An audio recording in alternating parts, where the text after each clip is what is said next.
Tribal and belt and block আৰু 6 schedule এই দুটা আইনৰ এডভান্টেজৰ বিষয়ে মই ভালকৈ নাজানো।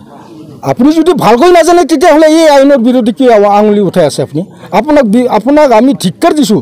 আপুনি যেটো আপোনাক মানে বিভিন্ন দল সংগঠনে ট্ৰাইবেলসকলে আপোনাক মানে উঠাই ল'ব লাগে।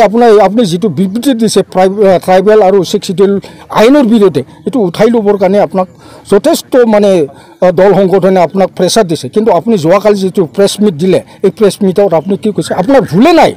তাৰমানে আপোনালোকে কোৱা আইনৰ বিৰোধী ক'লে আপোনালোকৰ আইন হয়, যুক্তি হয়।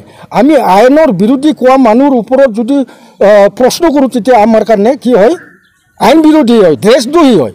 এইটো কেনে সংগত। আপুনি যে কৈছে যে মানে কি কৈছে ভাৰতৰ যেটো মানে বিজেপি চৰকাৰে এনেকুৱা মানে এটা শ্লোগান আছে যে সবকা সাথ সবকা বিকাশ। আপোনালোকে সবকা সাথ সবকা বিকাশ কৰা নাই। আপোনালোকে সবকা সাথ মোদী আদানী আৰু আম্বানী বিকাশ কৰি আছে। গতিকে আপুনি সোনকালে মানে আপোনাৰ যেটো মানে ট্ৰাইবেল বেল্ট এণ্ড ব্লক আৰু যেটো 6 শিডিউল আইনৰ বিৰোধী যেটো কৈছে আপুনি সোনকালে উঠাই ল'ব লাগে। আপুনি যোৱাকালি যেটো প্ৰেছ মিট দিছে এইটো হোৱাই নাই আৰু আমি সন্তুষ্ট নহওঁ।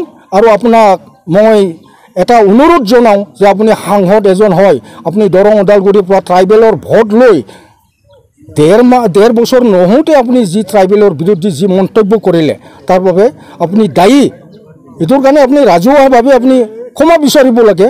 আৰু আপোনাক মই অনুৰোধ কৰিছোঁ আপুনি অন্তত ভাৰতীয় সংবিধানখন মানে অলপ পঢ়ক, ষ্টাডি কৰক, আইন কি আছে কি নাই। এনে আপুনি ক'লে যে আইন হ'ব এইটো কথা নহ'ব। আপোনালোকে মুখেৰে যি কয় এইটো নহ'ব। আমি চকু মুজি মানে নাথাকোঁ।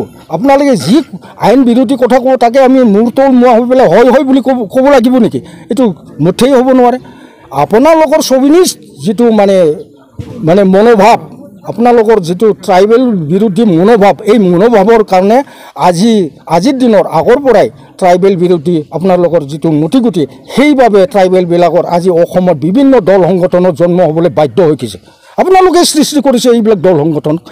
আপোনালোকে অশান্তি কৰি আছে। আপোনালোকে ৰাজনীতি কৰিছে, কৰক। জাতিক লৈ কিয় আপোনালোকে ইমান মানে ৰাজনীতি কৰিব বিচাৰিছে? জাতিক কিয় ধ্বংস কৰিবলৈ? আপুনি এটা মানে ইমান হাজাৰ মানুহ আমাৰ বড়োলেণ্ড মুভমেণ্টত আমাৰ মানে আন্দোলনত শ্বহীদ হৈ গৈছে।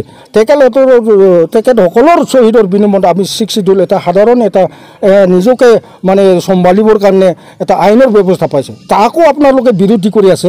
তাৰমানে আপোনালোকে হাজাৰ বড়ো বীৰসকলৰ যেটো আত্মা, সেই আত্মাক আপোনালোকে অসন্মান কৰিছে। সেয়েহে মই আপোনাক অনুৰোধ জনাইছোঁ আজি মিডিয়াৰ থ্ৰুৱেদি আপুনি সোনকালে ৰাজহুৱাভাৱে উঠাই ল'ব লাগে আইন বিৰোধী কথা কোৱাটো।